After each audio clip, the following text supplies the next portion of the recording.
नमस्कार दोस्तों, स्वागत है आप सभी लोगों का इंडियन फ्लाइंग के आज की इस नई वीडियो में।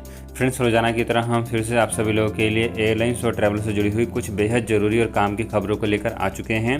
तो बिना किसी देरी के शुरू करते हैं आज की इन बड़ी खबरों को और पहली बड़ी अपडेट ले लेते हैं जो कि आ रही है यूएई से। जी हाँ दोस्तों, यहाँ पर बहुत सारे लोग यूएई के लिए ट्रैवल करके जाना चाहते थे और जिनमें से सबसे ज़्यादा जो लोग हैं वो विजिट वीज़ा वाले हैं, यानी कि टूरिस्ट वीज़ा वाले हैं। तो यदि आप इस समय यूएई के लिए ट्रैवल करके जाना चाहते हैं तो अब आपको कोई भी अप्रूवल लेने की ज़रूरत नहीं है।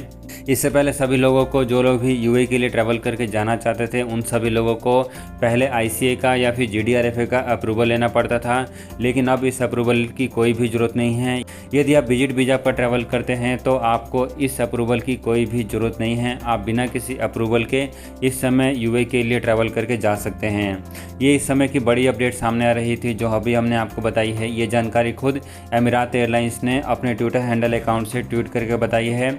यदि आप इसकी जानकारी एमिरात एयरलाइंस की वेबसाइट पर देखना चाहेंगे तो अभी तक वेबसाइट पर इसकी जानकारी अपडेट नहीं की गई है।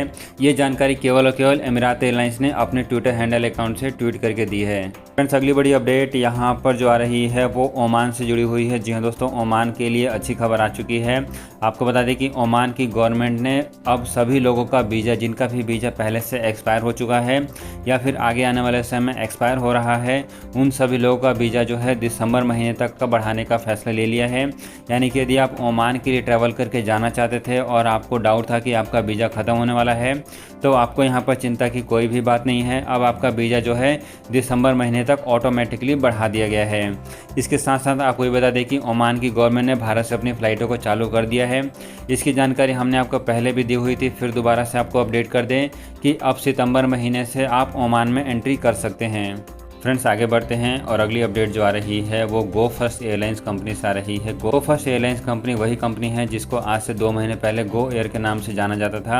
आपको बता दें कि इस कंपनी को अब सेबी से अप्रूवल मिल चुका है। सेबी यानी कि security exchange board of India, उससे अप्रूवल मिल चुका है और अब ये एयरलाइंस कंपनी बहुत ही जल्दी अपना आईपीओ लेकर आने वाली है। बताया जा रहा है कि इस कंपनी को सेबी से तकरीबन 3600 करोड़ का अप्रूवल मिल चुका है। यानी कि गो फर्स्ट एयरलाइंस कंपनी 3600 का आईपीओ लेकर आने वाली है। इस आईपीओ की मदद से गो फर्स्ट के पास जो भी राशि आएगी, जो भी एडिशनल फंड आएंगे, उस फंड का इस्तेमाल एयरलाइंस कंपनी अपनी फ्यूचर की ग्रोथ में करेगी और इसके अलावा इस एयरलाइंस कंपनी के पास जो भी डेप्ट है उस डेप्ट को कम करने की कोशिश करेगी।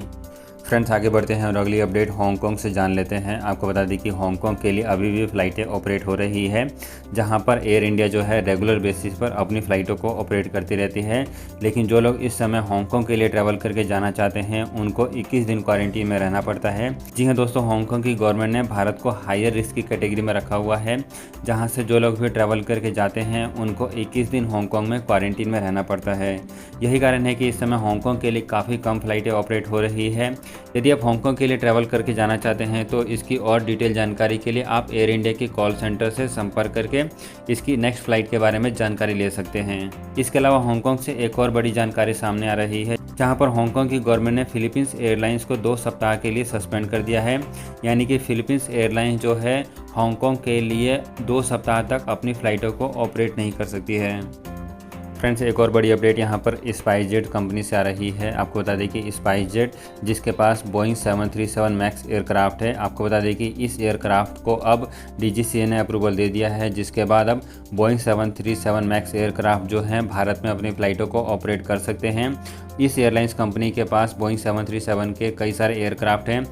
बताया जा रहा है कि एक बार एयरक्राफ्ट ये फिर दोबारा से स्पाइसजेट के पास आ जाते हैं तो इससे स्पाइसजेट की फ़्लाइटों की संख्या बढ़ सकती है और स्पाइसजेट और नई लोकेशंस के लिए अपनी उड़ानों को ऑपरेट करना शुरू कर सकता है। फ्रेंड्स, अगली और आखिरी अपडेट यहाँ पर सऊदी अरब से जुड़ी हुई है। आपको बता दें कि सऊदी अरब के लिए भारत के कई सारे शहरों से अब उड़ानें ऑपरेट होनी शुरू हो गई है। बीते कल एयर इंडिया एक्सप्रेस ने अपनी पहली फ़्लाइट पूरे 18 महीने बाद सऊदी अरब के लिए ऑपरेट करी है, जिसमें 300 से अधिक पैसेंजर्स ने उस फ्लाइट में ट्रैवल किया है। यहाँ पर भारतीय एयरलाइंस कंपनी के अलावा सऊदी की एयरलाइंस कंपनी सऊदी एयरलाइंस ने भी भारत से सीधी उड़ानों को चालू कर लिया है। और अब जो लोग भी एलिजिबल हैं, जैसे कि जिन्होंने सऊदी अरब से वैक्सीन की दोनों डोज ली हुई है और इसके अलावा जिनके पास भी सऊदी अरब का वैलिड वीज़ा और इकामा है, वो सभी लोग अब सऊदी अरब में आसानी से ट्रैवल